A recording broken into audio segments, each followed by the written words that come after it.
Bago ang lahat, alamin muna natin kung ano ba ang isang kooperatiba. Magandang umaga po sa inyong lahat. Nandito po kami ngayon sa building ng San Dionisio Credit Cooperatives. Second floor po tayo. Papunta po tayo ngayon sa bedroom ng San Dionisio Credit Cooperatives. Ito po yun. Dito po natin i-interviewin ngayon ang Division Head ng Training and Development na si Mr. Nori Salvador. Asa pa tayo? Ang kooperatiba ay isang samahan ng mga tao na may layo sila ng meron silang yes. Pag sinabi natin gusto nila mapagandang yung pamumuhay, dito papasok yung ang cooperative sa negosyo at sa mga tao. Kasi dito nagkakaroon ng dynamics, yung business aspect at saka yung social aspect ng isang cooperative.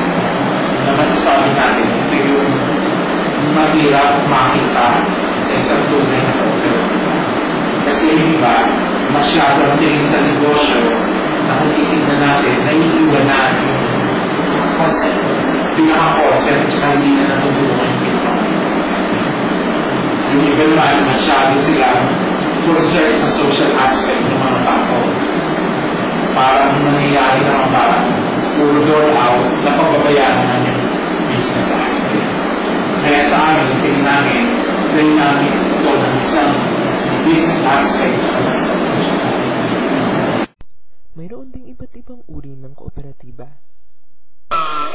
May tinatawag tayong primary cooperatives. Ito ay ang miyembro ay individual persons.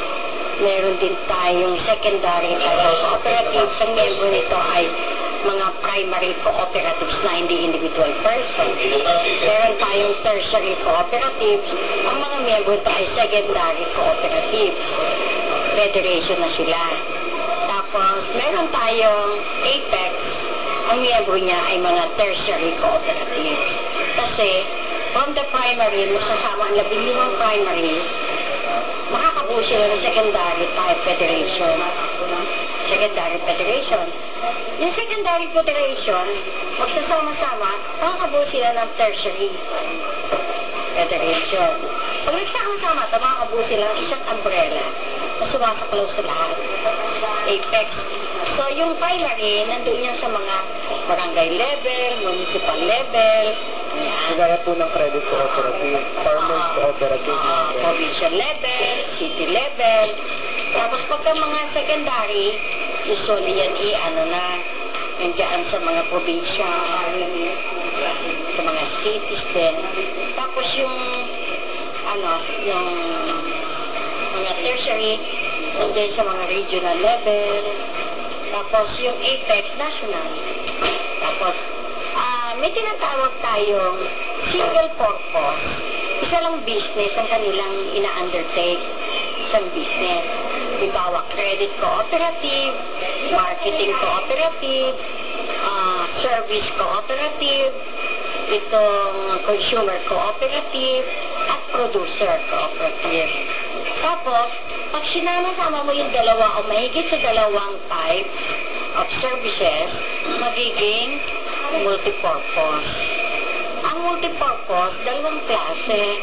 Ang isa agricultural, ang isa non-agricultural.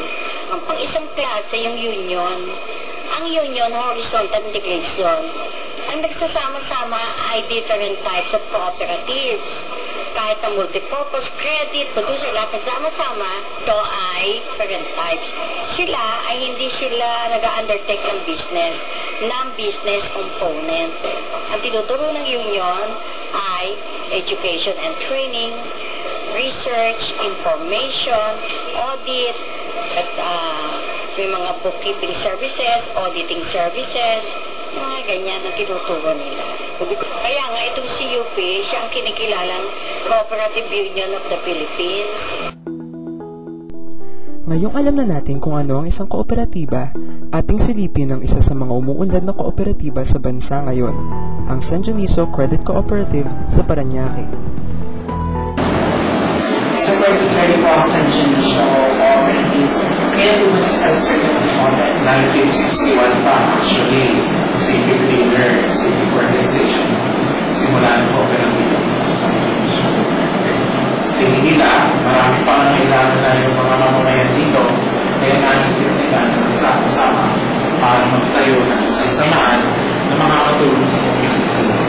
Pero nung maisip nila yung kooperatiba, ang unang pumasa sa kanila, mukhang negosyo lang ito, Pero nung naturuan na sila ng pare, ng taga-ISO, yung Jesuit-based na si Father Gaston Lucino, katulad yung Assistant Parish Priest ng St. Andrew, si Father Francis Udisilay, nakita nila na ang kooperatiba ay talagang pagmamalasakit sa mga kababayan sa pamamagitan ng pagtutulungan at pagsakripisyo. Ang kooperatiba kasi dati, tricycle lang yan, at saka ubo-ubo. Tapos maraming mga negosyante dito, at saka almost, di ba, na yung bangko natin, nawawala ang pera. Almost tiga Paranaque sa all over sa judicial retirement nila, pinagbilihan ng bukid, walang utang niyan, credit nyo na yung sariling pera ng taong bayan. Wala yan loan, pera yan ang credit. Siguro asset namin mga trillion na. All over. Trillion or more. Ang member namin siguro mga 8,000. Pero ako nung mag-member ako, 549 pa lang. Dati walang malas. Dati ang share stock namin yung 200 pesos. Million na ang pera ng mga member dyan. So, pero po sa tagal-tagal po na tinatakbo na ang kooperatiba ng San Dionisio, ano po yung, kumbaga, magiging pinaka-common na nagiging problema po dito sa San Dionisio na nabibigyan ng solusyon ng cooperative? Kasi siyempre, unang-una, urban itong Paranaque. So, marami ritong mga nangangailangan ng mga ikabubuhay, additional capital. So, pertaining sa loan talaga ng pangangailangan ng mga kasapi, lalo na sa pagpapaaral sa mga anak. Kaya nga from 1961 hanggang ngayon ay patuloy pa rin yung pagbibigay ng pangutang sa mga kasapi. Pero yung problema kakabit ng pagpapautang, ito na yung mga pagiging delinquente ng iba. Kasi sabihin na natin ng Paranaque, isang residential area na maraming transient, maraming mga bagong dating from the province, pupunta rito, makikipagsapalaran, later on, mawala rin dito yan dahil maaaring hindi naging successful sila o maaaring umanap uli ng ibang pagkakataon sa ibang lugar. Plus yung kahirapan talaga ng mga kasapi, base na rin sa nangyayari sa lipunan natin. Talagang ang mga kasapi o mga taga-Paranaque, ganito lang ang kinikita. Pag sinabayan ito ng problema ng lipunan, pagbaba ng value ng piso, talagang apektado ang kooperatiba. Lalo na yung pagbabayad ng piso. Nabibigyan naman ito ng pansin, pero hindi siya ma-zero out. Kumbaga nababawasan pa unti-unti, pero nandun pa rin siya palagi. So, pero despite po doon sa mga delinquente, kasi syempre po diba, ang kooperatiba, business pa rin po siya in a big sense. Pero despite po doon sa mga delinquent beggars, paano po ba nasusustain yung maayos na takbo ng pera sa kooperatiba para kung may pangahagin ito po sa mga po? Alam mo sa amin, ang ginagamit namin kasing principle sa management, yung bottom-up principle. Ang lahat ng suggestion at mga proyekto ay nanggagaling sa ibaba o nanggagaling sa base, particularly sa mga kasapi. Hindi ito dinidikta ng board ng management. Ito ay dinadaan namin sa mahabang konsultasyon na kung titignan sa business side, deterrent din ito. Pero tingin namin sa kooperatiba, ito yung magsasabi na malakas ang isang kooperatiba at nakaka-respond sa pangangailangan ng mga kasapi. So nagkakaroon kami ng social audit. Dito namin tinitignan yung impact ng co-op sa miyembro, nakamit na ba yung kanilang mga pangangailangan, ano pa yung mga servisyo kailangan nila. So from that questionnaire, ma-assess namin kung ano na yung impact ng co-op, kung ano yung needs nila. Based from needs, na sinabi nila, pag-aaralan nyo ng co-op. Pag pinag-aralan ng COO, ibabato ulit sa miyembro. Ito yung kinalabasan ng study. Kung magpupunta tayo ng ganitong services, ganito ang kailangan natin pera, ganito ang kailangan natin mga technical people, ganito kahaba ang pag-prepare niya. Papangkitin ba natin ito? So sasagot ulit yung mga miyembro. Kaya pagka umuuna ang lahat, madali nang mag-mobilize ng pera, madali nang mag-mobilize ng manpower. Dahil alam nila na sa kanila nang galing yung project na yun. Binalidate din nila, pinag-aralan ng mabuti ng Board of Directors. Ang isa sa nakakatulong sa process namin noon, para mag-mobilize yung miyembro, yung tinatawag namin po tulungan system. Parang within the area nila, may kanya-kanya silang mga leaders, may kanya-kanyang members, doon sila nag-uusap ng ikabubuti nila ng mga problema nila. At lahat ng yun nakakarating sa kooperatiba, pinag-uusapan niyo ng board, ng tulungan leader, ng management. Kaya madaling ma-analyze yung problema ng mga members.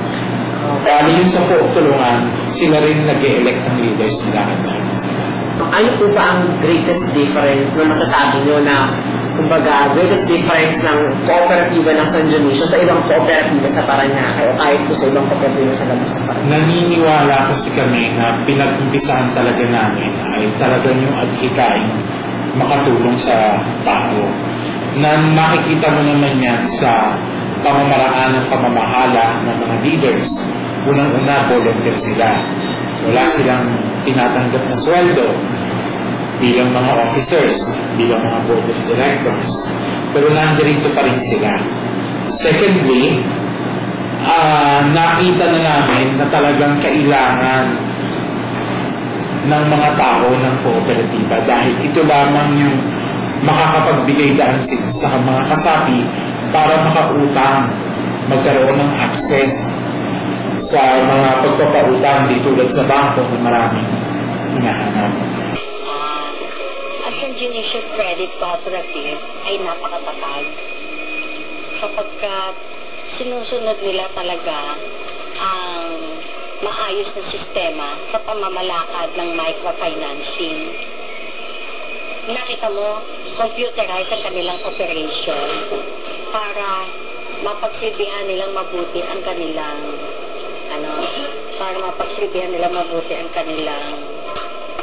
miyembro. Pag sinabi ng miyembro, magkano lang utang ko, pipindutin lang yung computer, lalabas na. At maliit lang kung maglagay sila na interes sa mga pautang. Kita mo, for 1 year, 10%. For 2 years, 12%. For 3 years, 15%. Saan mo makakita ng ganon? Ang interest. Kayang bayaran ng miyembro. Saka marami silang mga developmental programs and activities na nakapagpapabago sa mga mamamayan. Nagiging civic-minded ang mga tao, nagiging nationalistic at tao, kasi kung minsan meron din silang pinag-uusapan tungkol sa politika, ano ang sitwasyon ng political situation ng ating bansa in relation to sa neighboring countries, gano'n. Pinag-uusapan din yan.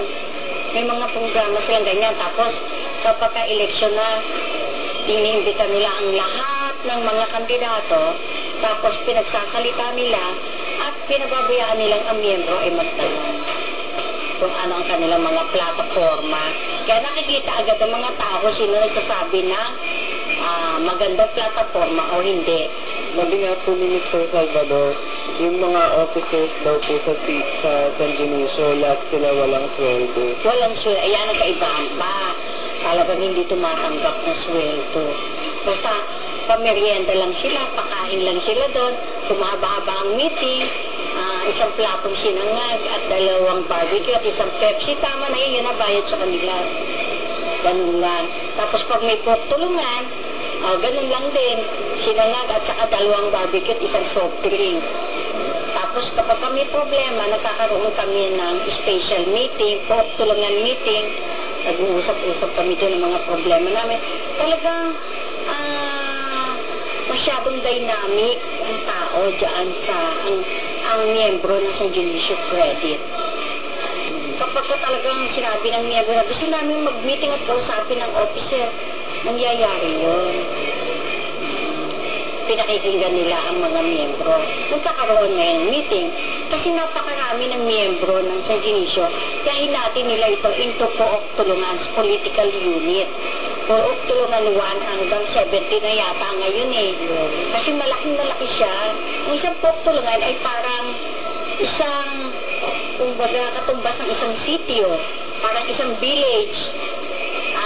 Ang dami ng populasyon doon. Ang miyembro nila. Kaya, pagka sinabing mag-meeting ang Pook Tulungan 1, 2, 3, meron niya at least once a month. Tapos, yung overall na officer nila, pagsasama-samahin ang kanilang mga napag-usapan sa meeting, tapos iaakit sa board directors. Tapos, dinidiscuss nila, kung may reklamo, ina-address nila, kung may magandang nagawa ang pinakakalat nila, pinapalaganap nila ang information. So nakaroon na sa amin yung nature at concept ng cooperative. Yun yung masasabi namin kaibahan natin sa iba. Okay. Na gusto naming mapalakad dito sa pamamagitan ng tamang konsepto, tamang philosophy at tamang principles nito. Kung tutusin kasi, ang San Dionisio, masasabi na sa community type, ito yung malaki sa Parañaque.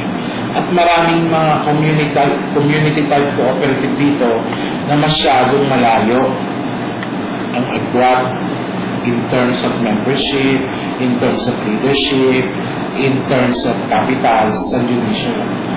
Hindi ko naman sila minamaliit, pero darating yung panahon na mapag-iiwanan sila. Ipag-rate po natin ngayon ang isang member po ng San Dionisio Credit Cooperative, si Aline Remedios Valencia Ortiz.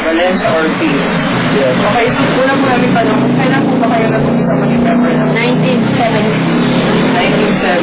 Yes. So, kung pamanungin namin kayo, ano po ba ang pwede niyong describe sa naging buhay ninyo bago kayo nag-member? Ako nag-member dyan, 200 pesos. Tapos nag-start ako magtayo ng parlor. Para maging Chinese mo, kailangan mag-deposit ka ng 1,000 para 2,000 nalulong mo. Yan ang unang-unang nalulong doon. Tapos ngayon, since ngayon, Chinese 4 na. Pag kumagkano yung fixed deposit, kailangan mo pera. Kung magkano share stock na, yun ang makukuha on time. Yun walang kailangan ng garantor o mga papeles. Anytime pwede mong putamin yung sarili mong pera. Yun ang starting ko. Palaki ako ng mga anak ko, engineer na, civil engineer yung anak ko. Tapos yung bunso ko, HRM. Ngayon ang mga apo ko, engineer na rin at saka nurse. Tapapasa lang niya sa board niya yung araw na. Ay, di ba nag-release na? Board exam sa FPU siya graduate, nurse. Yung apo ko naman panganay, engineer sa Adamson. So, ibig sabihin po, malaki po talaga. Ay, tutulong. Meron akong pamangkin, nakapagpatayo na ng building. Nalagay na sila sa pagbato. May building sila doon, meron silang grocery. Anak ng kapatid ko. Meron siyang building ngayon, tatlong palapag. Dalawa na sila doon. Diyan sa Miliwero, kung gusto niyo interview nila, malaking bagay na pwede. May pabahay, pwede ka mag-loan ng lupa, meron ka pang business, emergency, international loan, medical loan, at saka meron kami insurance for 45,000 para po, tutulungan. Hindi kumari may namatay. Nag-share kami dyan. Tapos pag namatay ako, meron din akong 45,000. Plus yung aking share capital. Okay?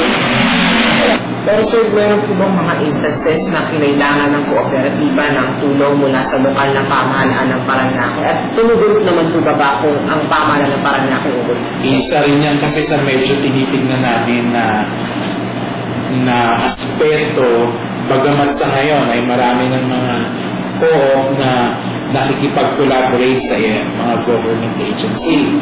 Pero kami, hanggat maaari, hanggat kaya namin, tulad nga ng sinabi namin, ang lakas namin ay nanggagaling sa mga kasapi. Kaya kung ano man yung pangangailangan ng kooperatiba, nanggagaling ito sa mga kasapi. Kaya hanggat maaari, ayaw namin humingi financially ng tulong sa local government unit o sa government agency. Sa tagal-tagal po ng tinakbo ng kooperatiba, gaano na po ba kalaki ang naging development, particularly po ng 4 na barangay na tinutulungan ng Malaki na. Malaki na. Kung tinignan kasi, dati, yung Paranaque, isa itong pangisdahan, isa itong sakahan, isa itong asinan. Ang trabaho dito, yung nag-aasin, uwan, asinan, at tapos mag-isda rest, tabing ilaw. Pero ngayon nakikita mo na yung development sa community. At karamihan sa mga tao dito, mga professionals na dahil nga dun sa inuutang nilang pang-tuition fee. At yung iba nakapag-venture na ng ibang negosyo, yung iba naman ay nakapundar na ng mga gamit nila, pero ang karamihan dito ay nakapagpaaral na mga anak at nakapagpatayo ng ibang negosyo. Ano po ba yung klase ng panghihikayat ang ginagawa ng kooperatiba upang mas lalo pa po dumami ang mga miyembro nito at lalong magpursige po na magkapit-bisig para lalo pang may abot yung tulong sa iba pang Yun na nga yung good governance kasi talagang transparent yung co-op at merong accountability mga officer. At ito ay isinasagawa nila.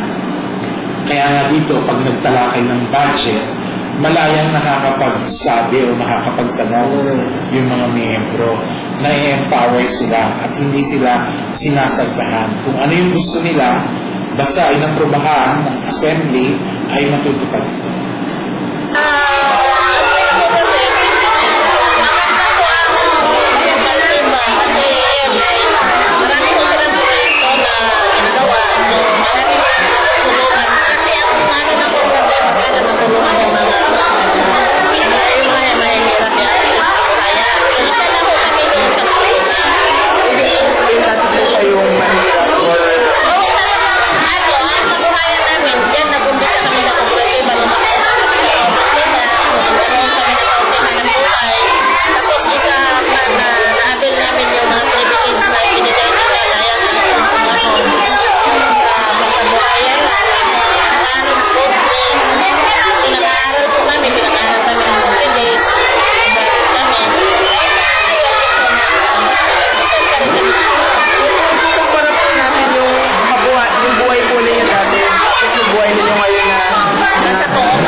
San Juniso Credit Cooperative. Thank you po.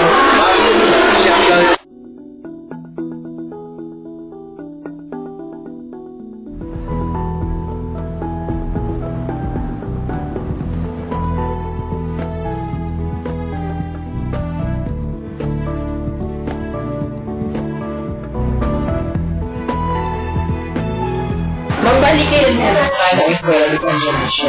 Started school year 2003. So we are now on our 4th year. So on our 4th year, we have preschool, grade school, and first year high school. Bali, paano po ba, meron po ba mga special privileges ang mga members na nag-enroll po? Oo. Malaki ang privilege ng mga members. Kasi, let's say, yung sa tuition fee, no? Sa tuition fee, makikita mo, lower by 2,000 ang miyembro ng kooperatiba. At saka ang percentage na kinukuha na estudyante dito sa paaralan ng Eskwela de San Dionisio ay 70%. Yung 30%, yun ang mga non-members. So, makita mo rin talaga yung spirit of, yung cooperativism talagang makikita mo yung ma-enjoy nilang mga privileges. So, ibig sabihin po ba na hindi po pwedeng mag-admit ng iba hanggat hindi pa po nare-reach yung ganung quota? Hindi naman, dahil talagang majority ang nag-enroll dito ay mga miyembro.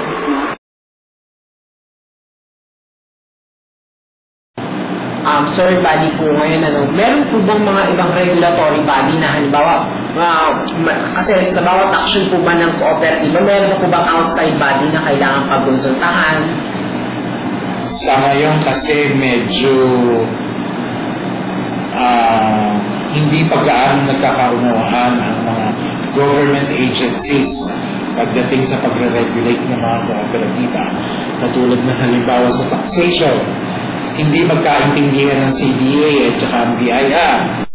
Ngunit sa aming eksklusibong panayam sa CDA o Cooperative Development Authority, itinanggi nila ang nasabing issue. Ano po ba talaga sila magbabayad ng tax kung sa BIR o BIR? Sa BIR, ang regulatory body, ang CDA. Kasi ang CDA ay may function ng regulation, development, and mediation conciliation. Since the beginning, pinaliwanagan na namin sila na in accordance with Article 60 to 62 ng Cooperative Code, ang mga cooperatives ay binibigyan lamang ng 10 taon para kumita, ma-develop, at maging viable ang kanyang business. And by that time, after 10 years, ay magbabayad na siya ng tax. However, ito ay kung ang kanyang kita ay 10 million below. 10 million below. So, kahit wala pang 10 taon at lumagpas sa 10 million ang kanyang kinita, gross yun ay sinasabing taxable na siya. Hindi na niya iintayin yung 10 taon. Pero, kung within 10 years at below 10 million pa ang kanyang kita, exempted siya. After 10 years, below 10 million or above 10 million ang kanyang kita, ay taxable na siya.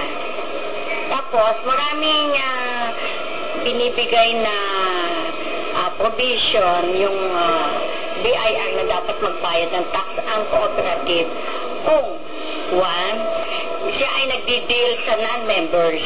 Pag sinisingil ng BIR yung pagka yung iyong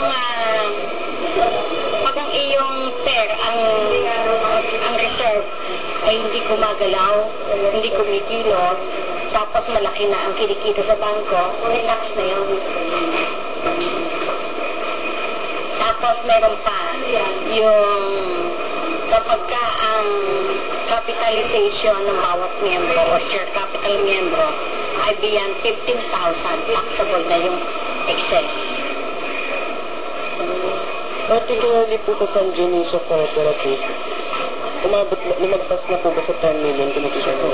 Oo, lumagpas, nagbabayad naman sila. Ibig sabihin na yun po nagpa-tax na. At hindi sila nagdi-deal sa non-members, panay miyembro lang.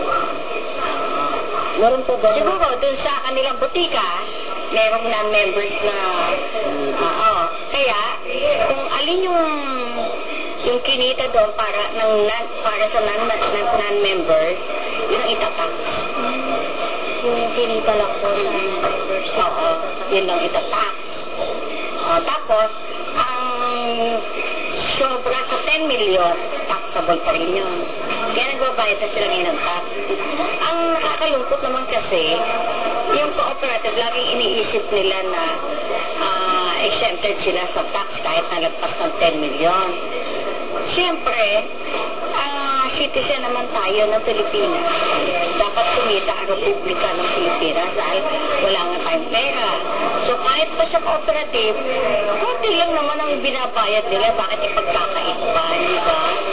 Unlike sa korporasyon, pagka linis na kita na, taxable na agad yun. At sa cooperative, hindi. Yung linis na kita o net surplus, dinidivide pa dun sa 30% para dun sa reserve, 70% para sa dividend. So, nawawala na natitira. So marami pang mga process para magpanagpo ang government at saka yung kooperatiba. Marami habang process pa yung dadaan. Pero so wala naman po instances na nagiging balakid ang minsan ibang policies ng gobyerno sa pagpapatupad po ng panibagong altutunin ng kooperatiba. Hindi mo masabi pero pag tinignan mo yung 10-point agenda ni GMA, parang hindi lumabas yung kooperatiba. Yung may nabanggit naman siya tungkol sa kooperatiba, farmers cooperative. Particular agricultural type of cooperatives. Tsaka yung sa consumerism. Kasi kapag ka daw nagkasama-sama, ang pamimili, may volume of scales. Ibig sabihin, mas mura kapag ka bumibili ng maramihan. Ano po ang makikita namin ngayon na paglabas po namin at pinuntahan po namin yung lugar na malaki ang naitulong na San Dionisio Cooperative. Ano na po ba ang makikita namin ngayon doon?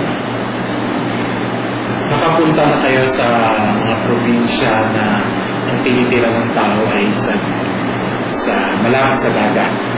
Yes, sir. Sabi kayo, Makalaguno po. Malapit sa Makalaguno din. Malapit sa ganang mga lugar. So, ang mga bahay doon, mga shanty. Ang mga bahay doon, walang CR. Ganon yung nabigyan namin ng unang housing one na makikita mo na yung development. Meron na silang daycare, meron na silang chapel, maganda na yung mga bahay, hindi lang third floor, may mga fourth floor pa. At ang mga tao doon ay talagang mga nag-aaral din, nagsisakay. Patuloy na nagsisakay. Yung ano na lang, siguro kakanding, yung history kung paano nabuo itong cooperative. Ito ang kompleto. Kung ilan kayong lumakad niyan. Kasi itong ano na ito, para mabuo, nasa membro na rin.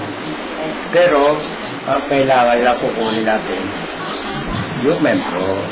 Hindi yung... Lahat ng halos na nakatira dito, mga members. Yung membro. Anak ng member, tsaka... Dahil, na-experience ko na kaya lang sila sasali sa coop. Meron silang interest. Bawa, squatter. Pagka nakuha na nila ang kanilang gusto, hindi na sila. Hindi kagaya, yung mga membro na talagang nangangailangan, yun dapat po. At isa pa, Tanong ba yung kakabit? yung para mapamura sa ating lupang kukunin, mismo ang mga membro ng kukuha ng lupa, siya magsisikay para mapamura. Pagde-develop, sila mismo gagawa ng mga kalsada, kanal. Talaga natulungan ako, naaralo ko kami lugar na ito. Sir, gano'n na po ba kayo katagal na member ng kooperatiba? Ako? Opo. Matandaan eh. Ano na kami ng 25 years eh, baka dadating na habang ako nabubuhay, baka maging 50 years na. Pero sir, ano po yung gaano po kalaki yung pagbabago nung hindi pa po kayo miyembro ng San Dionisio Cooperative? Naging miyembro po kayo. Gaano po kalaki yung pagbabago at gaano kalaki yung natulong? Malaki ang pagbabago dahil sa siyempre, tumatagal na kumikita ang cooperative sa mababang kultura. Kaya, lumalaki. Noon, nung panahon ito tinatanda, kulang pa ang pondo. Kaya, diyan ko napansin ang mga tao na nung hindi pa hindi pa siguradong makukuha at ayaw maksi-apply na Kasi ang nangyari dyan, itong lupa na to, binili ng credit, pero halimbawa member ka, ilo-loan mo yon, sa credit ka mag-uhulog sa mababang halaga. Yun ang nangyari dito sa lupa na to. So, nung kailangan mag-apply ka ng loan for housing loan, yun ang babayaran mo sa credit. Paano po pinili yung mga nakatira dito? Nakatira po dito. Yung mga talagang pinaalis sa pag-ibig. Yung nire-locate na member din na Kaya para maging tulong ako para yun ang nangyari. sinali. Bali po yung mga nandito ngayon, yun yung mga natin nandyan po sa labas. Ayun, sa mga ilog.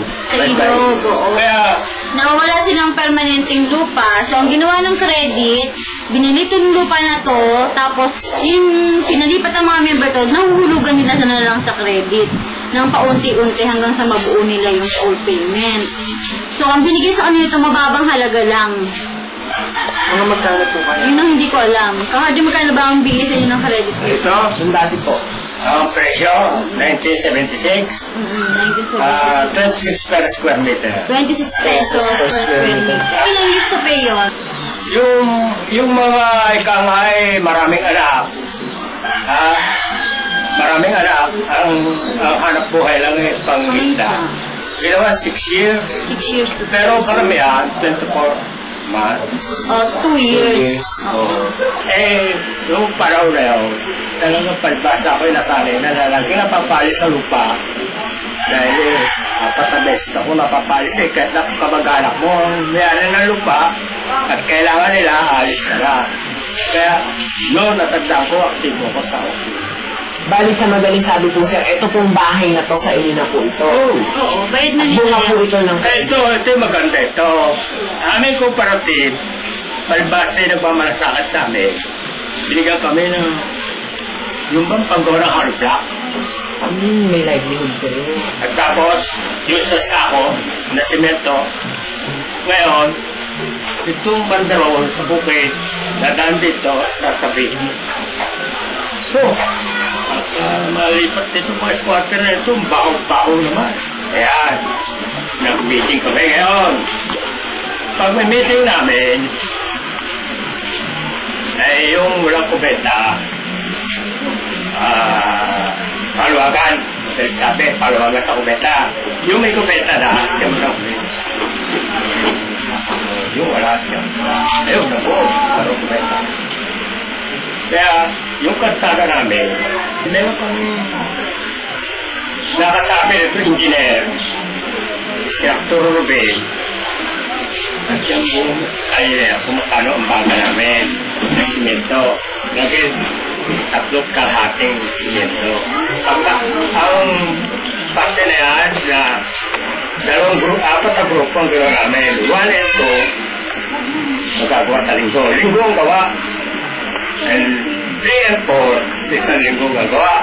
Kaya yung aming lugar na ito, yung mga diado ng cooperative namin, siyang nakaranas ng pagbuhay ng kanalisasyon. Parang bayanihan. Bayanihan. Diyan ang isang bayanihan. Kaya, kung ang isang housing gusto nila na murang kuha, sa kanila na sakripisyo. Kasi ito, sila na ang nag-develop. Ang binigyan lang ng credit dito, lupa, as in lupa. So, ang nabawa ikaw, kung na-awardan ka, yung homeowners nyo, kasi may homeowners din sila dito kayo na ang magdi-develop. Hindi na ang credit. Kumbaga, hindi na sagot ng credit ang pagpapalagay ng drainage, ng water supply, ng electrical. So, sa inyo ng initiative, basta ang nilang provide lang ng credit ay yung lupa. Ibig sabihin po bago po mag-1976, parang katulad, maihalin tulad po yung buhay ninyo dun sa mga nasa squatter na nandyan sa ilog. Squatter talaga. Parang ganun po talaga. Mga nangingisda kasi itong mga to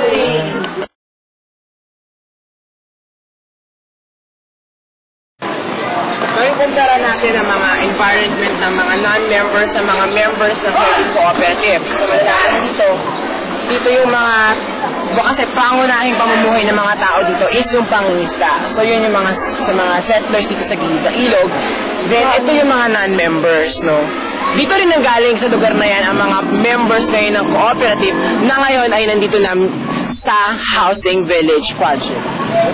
Makikita natin nyo ngayon ang housing village ng San Janiso Credit Cooperative. Kung may ikukumpara before 1970s, ito sila dati, yung mga members.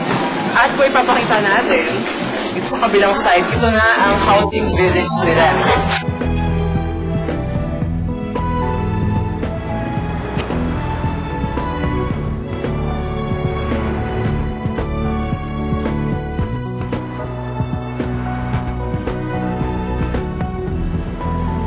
Sa tulong ng San Judicial Credit Cooperatives, nagkaroon ng bayanihan sa mga miyembro nito.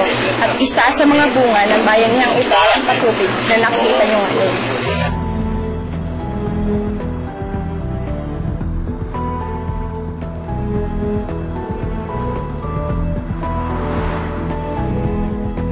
Kasi ang mga estudyante po ng Polytechnic University of the Philippines, katulad po namin na mass communication students, bali meron po kaming course na tinatawag na Development Communication. Bali po sa DEFCO, pinag-aaralan po namin yung iba't ibang klase ng pamamaraan ng komunikasyon na ginagawa para po makatulong. At isa na nga po dito yung role ng kooperatiba. Ngayon po, kasi titignan po natin ng San Dionisio Cooperatives, no? Kumbaga, maliit na scale pa lang po yung naano niya. Pero kung sa inyo po, kung kayo po magbibigay ng mensahe sa mga mag-aaral ng PUP, ano po ba ang nagiging malaking role ng mga kooperatiba towards national development? Kung talagang totoong kooperatiba, tunay, sinasabuhay nila ang mga prinsipyo, philosophy ng kooperatiba, malaki ang role ng kooperatiba sa development. Una, wala nang tinutulong masama ang kooperatiba. Kung hindi mag-sit-hike ka, bibigyan ka ng pagkakataon ng kooperatiba para magkapugunan ka, para makapagkaroon ka ng access sa kapital, para magkaroon ka ng magandang kinabukasan kung gagampanan mo ang tungkulin sa kooperatiba. Naman pong stand nyo or opinion nyo tungkol po dun sa role ng cooperative sa national development. Yun po kasi yung pinaka po nang i-report namin. Ang cooperative ay nag-enhance ng human development. Kasi kapag ang tao ay nagkakasama-sama, na maraming natututunan through cooperative, maraming education and training dyan, tapos maraming activities para ma-develop ang isang tao, yan, for human development. Tapos, ikalawa, economic development through cooperative, nagpapautang ng pera, tapos nakapagtatayo ng negosyo, nakapagtatayo ng mga entrepreneurial livelihood activities. So, kapag kumita ng pera ang tao sa isang pamayanan, pati ang pamayanan ay umuunlad. Kapag pinagsama-sama to at nakakalat sa buong mundo, sa buong bansa, umuunlad din ang isang bansa. Nakakatulong din to sa mga economic needs ng bansa at pati ng mga constituents. And itong cooperative ay nakatutulong sa mga infrastructure program. Kung cooperative school, nagtatayo ng school, isang infrastructure yun. Tumutulong din ito sa pagtatayo ng mga subdivisions, housing cooperative. Tumutulong ito sa pagpapalaganap at pagde-develop ng transport cooperatives, mga sasakyan, pandagat, panlupa, at saka air transport, di ba? Then, may kasama na dyan yung tricycle, di ba? Tumutulong din ito sa pagpapalaganap ng mga proyektong may kaugnayan sa water system. Kita mo, kung wala, basic needs yung water. So, maraming water district cooperatives. Marami yan. Then, kung hindi dahil sa cooperative, hindi na-develop na mabuti ang ating farming system. Diba? Yung mga farmers, nagtayo ng cooperative. Kaya, through cooperative, na-i-introduce ang technology through farming system. Kasi, ang problema lang, walang tiyak na data na nagsasabing ganito ang contribution ng cooperative sa gross domestic product, sa GDP. Tapos, hindi rin makita, masegregate ang gross national product contribution ng cooperative. So, parang ang cooperative, sumama na lang sa other types of association or networks. na nagko-contribute sa GDP and GNP ng bansa. However, pinipilit namin sa our end na makapag-compute ng GDP and GNP contribution ng cooperative sa Pilipinas. Ang cooperative. Ginagawa niyo po yun ngayon. Ngayon, ang gumagawa niya si Sir Bob. Ang San Dionisio Credit Cooperative ay ilan lamang sa mga kooperatiba na patuloy na nagsisikap upang mapaunlad ang estado ng bansa sa pamamagitan ng pagturo sa mga kasapi nito na ang kaunlaran ay nakukuha lamang kung ang bawat isa ay magtutulungan sa abot ng kanilang makakaya. Gayong hindi ito napapansin ng karamihan, bakas sa layunin ng mga kooperatiba na mapagbuklod ang mga mamamayan tungo sa tagumpay.